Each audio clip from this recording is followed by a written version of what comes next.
Olá, estamos iniciando mais um programa Saúde em Foco. Hoje trataremos de uma temática muito importante, o cuidado multiprofissional da criança com paralisia cerebral.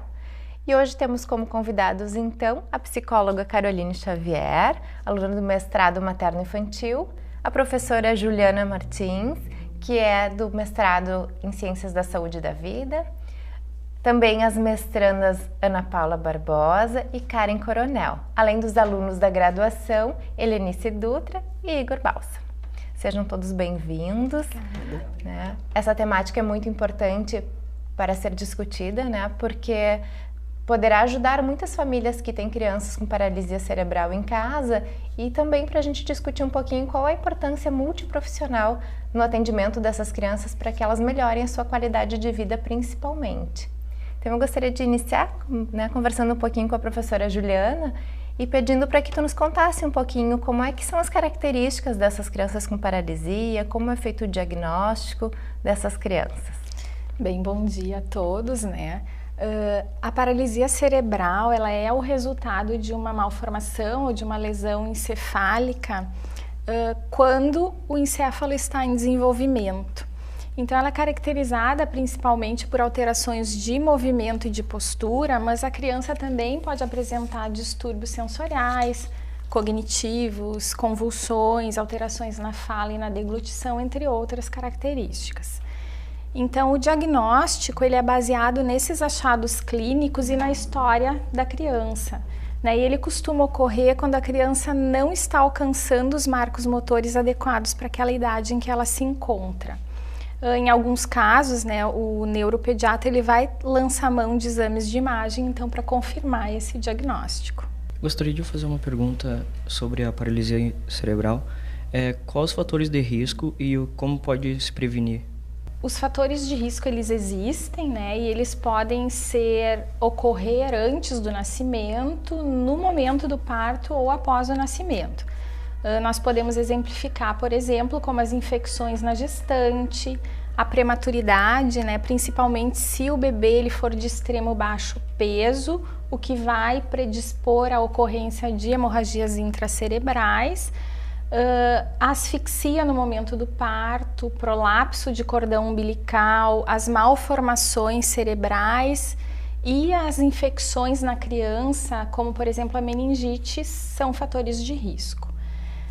Então, entendendo que a etiologia da paralisia cerebral ela é multifatorial e que muitos desses fatores de risco eles não podem ser controlados, nós defendemos que um pré-natal de qualidade, uma atenção adequada ao parto e a imunização correta dessas crianças vai colaborar para diminuir o número de casos de paralisia cerebral.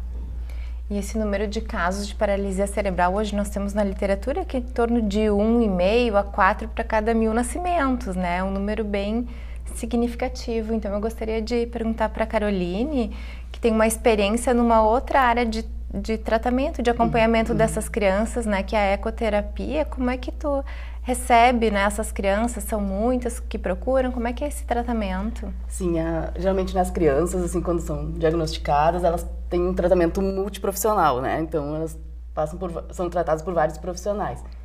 E a ecoterapia é o tratamento que utiliza o cavalo como mediador dessa terapia, como agente que facilita o tratamento. E justamente a ecoterapia começou em função das paralisias, né? Porque há muito tempo atrás era observado que alguma coisa acontecia quando as pessoas andavam ao passo, né? Então foi utilizado para reabilitação de feridos de guerra, né? Que receitavam que montar fazia bem e começou a recuperar e beneficiar eles a recuperar algumas lesões.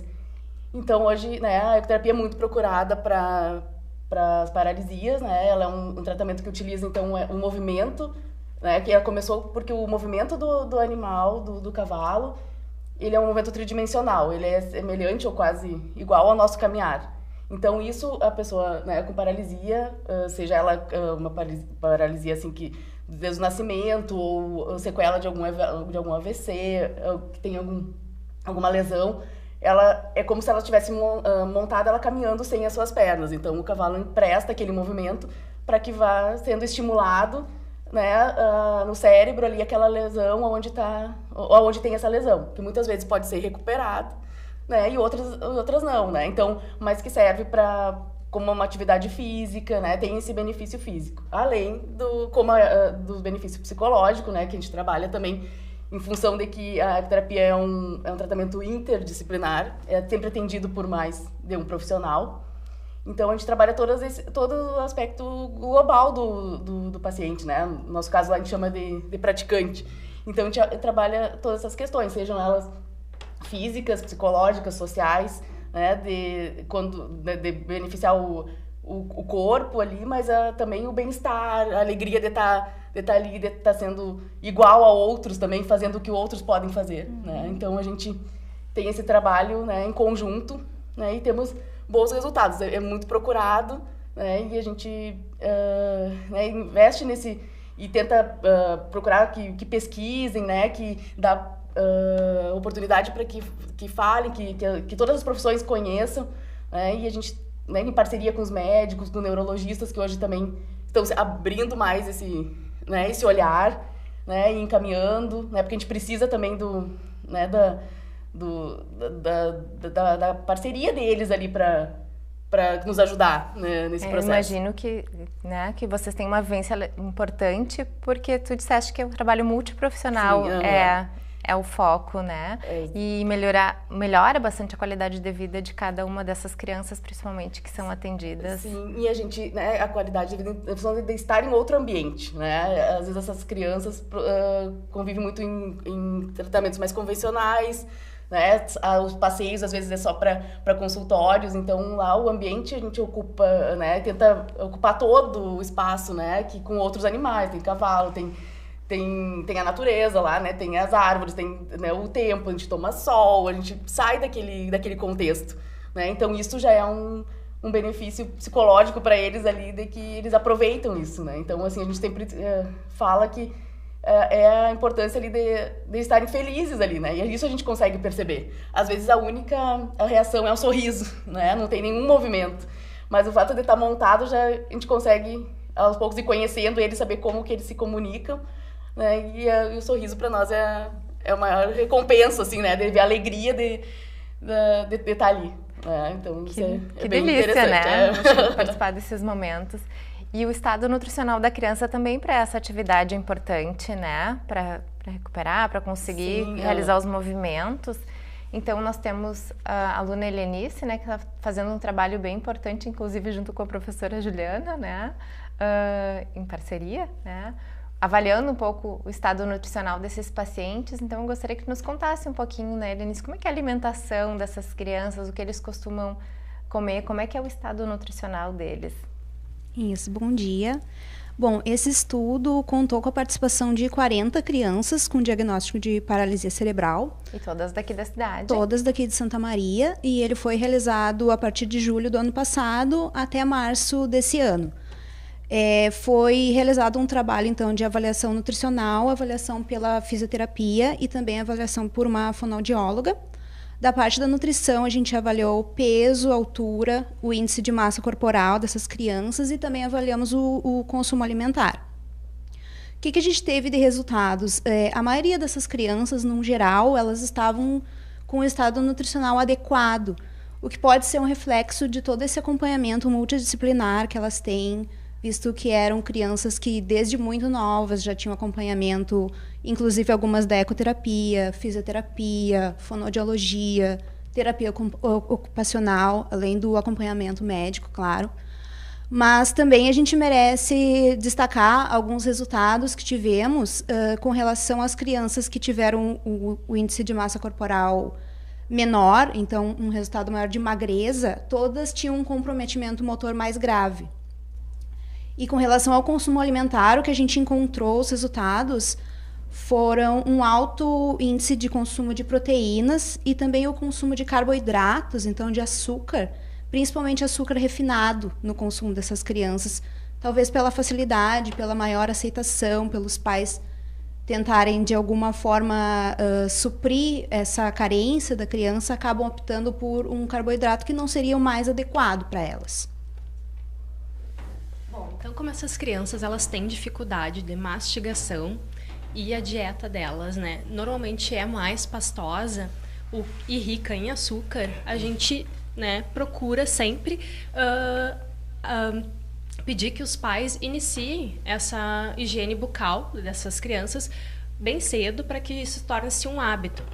Inclusive, é bem importante que eles procurem profissionais, né, bem capacitados para que possam fazer isso, que tenham um instrumental apropriado e a técnica para lidar bem com esses pacientes, e busquem também o auxílio de fonoaudiólogos, né, para auxiliar nesse aspecto. Então, Karen, mesmo que a criança não esteja recebendo uma alimentação pela boca, é importante então que as famílias busquem esse cuidado do dentista. Sim, porque como elas também têm dificuldade de abertura bucal, também dificulta, né? O tamanho da escova, tem que cuidar também. Aí se tem dificuldade, por isso que busca o profissional, porque daí a gente tem acessórios próprios para que a gente consiga fazer essa limpeza mais profunda, que consiga, né, proporcionar uma qualidade de vida melhor para esses pacientes.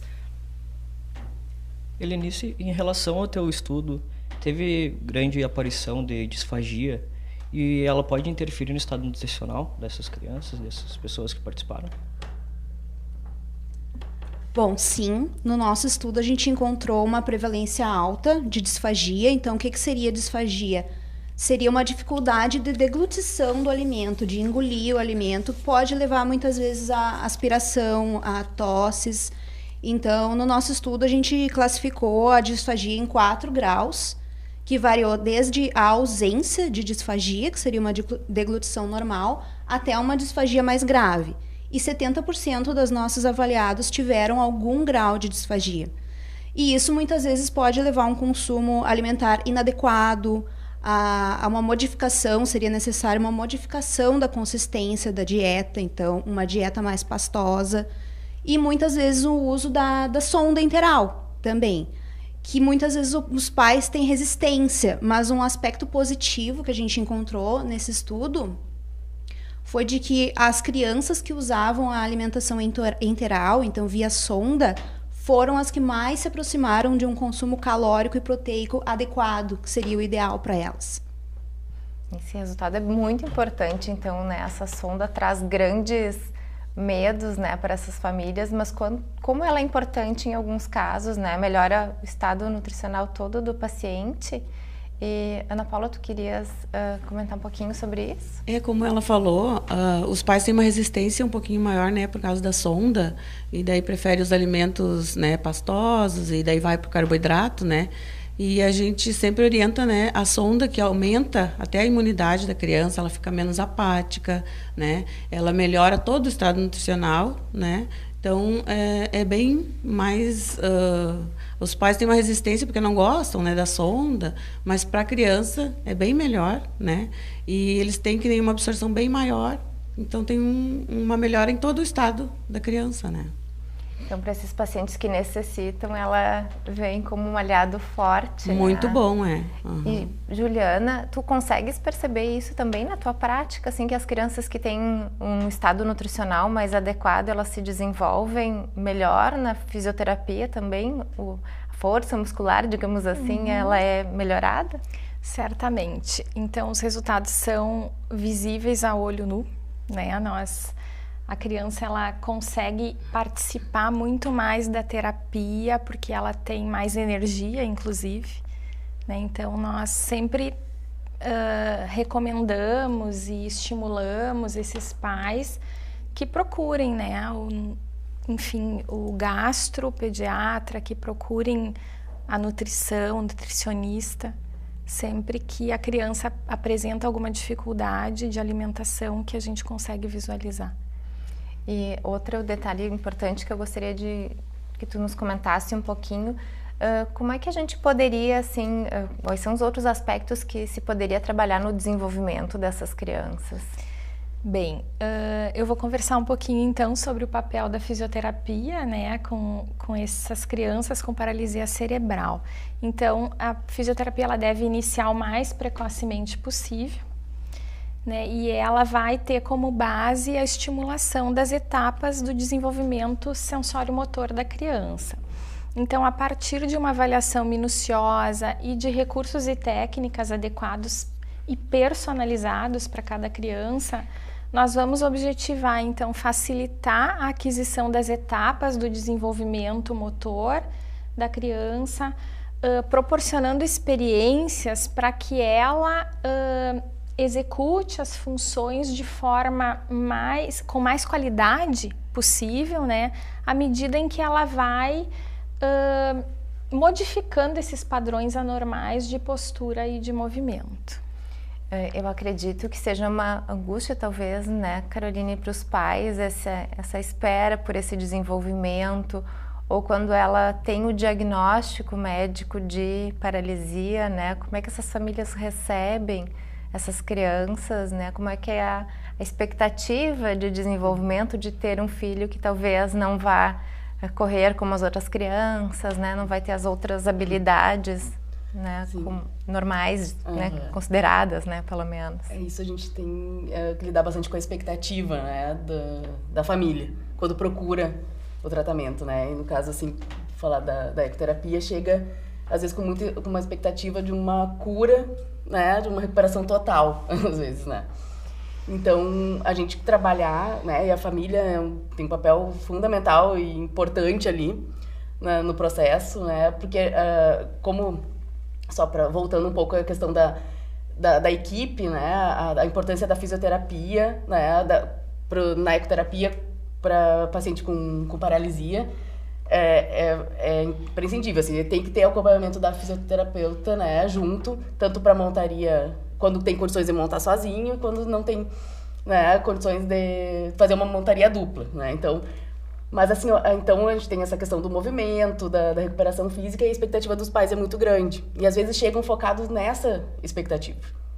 Então é todo um trabalho com a família, que está ali bem presente no tratamento, porque é um local aberto, né? Então é um local que eles podem ver, né, o que está acontecendo. Às vezes chegam com receios, né? E às vezes nem com tanto conhecimento sobre o tratamento. Então, assim, porque alguém falou que era bom, né? Porque alguém falou que ia acontecer isso. Então, é todo um trabalho junto da equipe com a família, de dar as informações, de inserindo eles, às vezes, no processo, que não é só essa recuperação né, física também, que é todo um contexto, né, outras profissões que estão atuando ali para um bem-estar global da criança.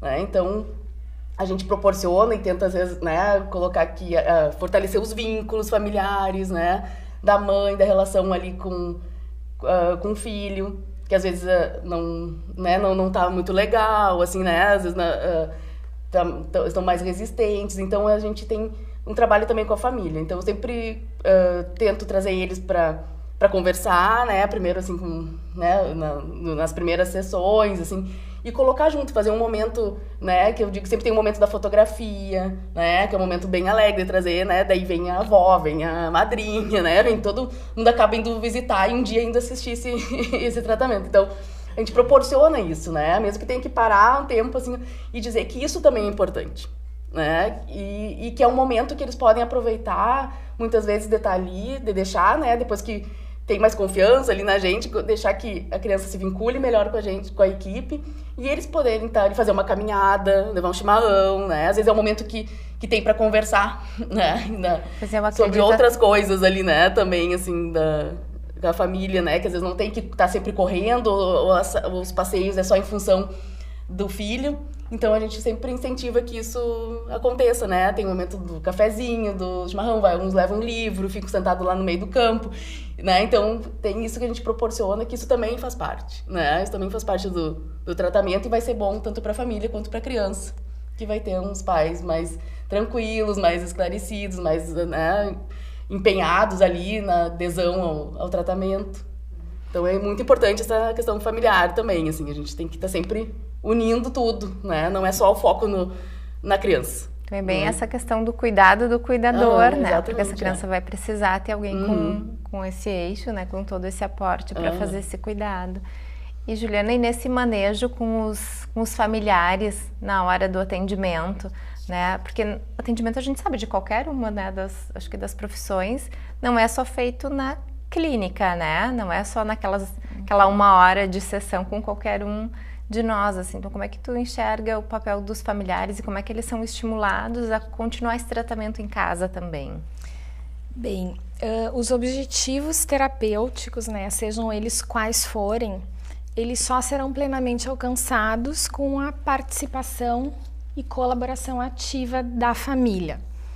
Então, como tu disseste, Franciliane, o tratamento ele precisa ser continuado em casa, né? Esse tratamento multiprofissional que nós tanto defendemos e tanto estimulamos, ele tem que ter uma continuidade. Então, nós profissionais, a gente conta com a colaboração dos familiares, né, que são as pessoas que melhor conhecem a criança e, portanto, são os maiores estimuladores do desenvolvimento dela. E Caroline, assim, como é que se percebe, então, essa ida dessas crianças para a escola, seja ela convencional ou não, né? Como é que essas famílias também trabalham esse momento de sair um pouco, né, da rotina e para os que têm, né, alguma classificação talvez mais leve, digamos assim, que podem praticar, né, atividades em outros ambientes. Como é que as famílias veem, como é que essa criança se sente nesse ambiente? A gente sempre tenta, né, a questão da autoconfiança, né, de como eles vão não se sentirem, né, tão excluídos, né. Então eu acho que também é um trabalho, né, assim, quando tem uma paralisia mais leve, que tem condições, e alguns pais não gostam de levar, porque acham que seus filhos sofrem com aquela diferença, né, ali, né, com as outras crianças ou adolescentes, principalmente com o adolescente, né, que começa a ter outros interesses, assim, eles ficam... Mas a gente sempre tenta dizer que, né, de incentivar que tenham uma vida social, né, que participem de tudo que outras também que tenham um desenvolvimento típico, né, façam, assim. E a gente tem uns exemplos muito legais, assim, de mães que incentivam isso, né, e que levam, que tu vê que tem um trato, assim, com seus filhos, né, que proporcionam que em dias, assim, que tem alguns dias temáticos, assim, por exemplo, dia, né, do gaúcho, de ter o vestido, né, ou a roupa, de incluir mesmo, né, e a gente incentiva isso para que... Porque eu sempre digo ecoterapia, né, o fato do montado, do cavaleiro, seja ele com desenvolvimento típico ou atípico, o cavalo, ele não tem essa diferença, né, então a ideia que a gente passa ali é que ali todo mundo pode, né, que tu é igual, o cavalo, ele não faz todo cavaleiro com deficiência ou não, pro cavalo é o mesmo, né, o tratamento, o que interessa é a maneira, é o vínculo que se estabelece, é o respeito pelo animal, isso a gente trabalha, sejam com a deficiência ou não. Isso então, fortalece também a ida para outros ambientes. Para outros ambientes, então. É o objetivo, né? O que a gente consegue ali, que isso tenha um resultado fora do centro de ecoterapia, né? Que isso seja na família, no meio social. Né? É o objetivo que isso, né, tenha uma continuidade, assim, não fique só com a gente, né, essa relação. E Ana Paula, falando ainda em escola, né? Tu tem uma experiência com alimentação escolar, a legislação também proporciona, né, com que essas crianças tenham acesso a alimentos especiais. Como é que tu tem visto essa questão?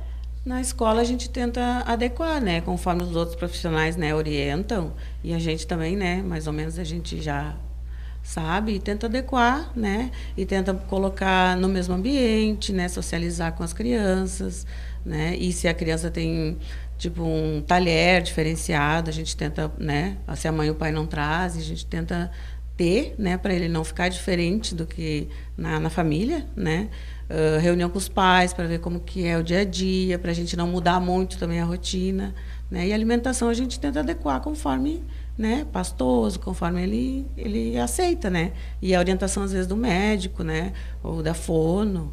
A gente tenta fazer o máximo possível para não diferenciar muito, né? Temos também a educação especial, né, que ajuda também a gente nessa parte. Então, a gente pode ver, né, um pouquinho de cada área e quanto é importante, né, esse trabalho multiprofissional, né, dessas crianças. Então, assim, em um minutinho, eu só gostaria que vocês rapidamente mesmo me dissessem assim, uma dica valiosa para o acompanhamento dessas crianças no trabalho de vocês. Juliana?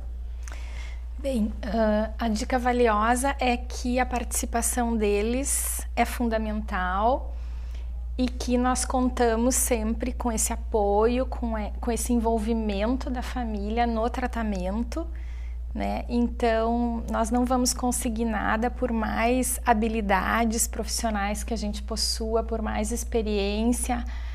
O resultado ele só vai ser alcançado junto com os pais. Caroline? Assim, vem na mesma linha assim da Juliana, né? É fundamental assim, né? A participação da família. Eles conhecem realmente aquele nosso paciente, né? Então, as informações deles são, eu sempre coloco assim, venham nos procurar, né? A gente precisa das informações de vocês para planejar o atendimento, para ter o melhor resultado, né? Vocês entendem, sabem como é que se comunicam. Às vezes a gente demora um pouco para entender, para conseguir uma comunicação, mas eles conhecem muito mais. Então, eu sempre tento, né, e a equipe lá incluir, né, para participar, né, que nem eu falei antes, né, da fotografia, quanto é importante, né, ir lá e fortalece os vínculos, né, fortalece com a equipe, com a criança, com a família. Então, isso é muito importante. Sempre peço que valorizo muito a participação dos pais. Então, podemos, né, perceber o quanto é importante, né, o papel de cada um desses profissionais, que eles se conversem, que essa criança, né, também tenha todo esse cuidado dos seus familiares, a importância desses vínculos, né? Então, hoje acredito que tenha servido também para a gente poder pensar e repensar um pouco nossas práticas, né? Então, eu agradeço muito a participação de todos vocês aqui hoje. Estamos finalizando, então, mais um programa Saúde em Foco e nos encontramos numa próxima. Muito obrigada.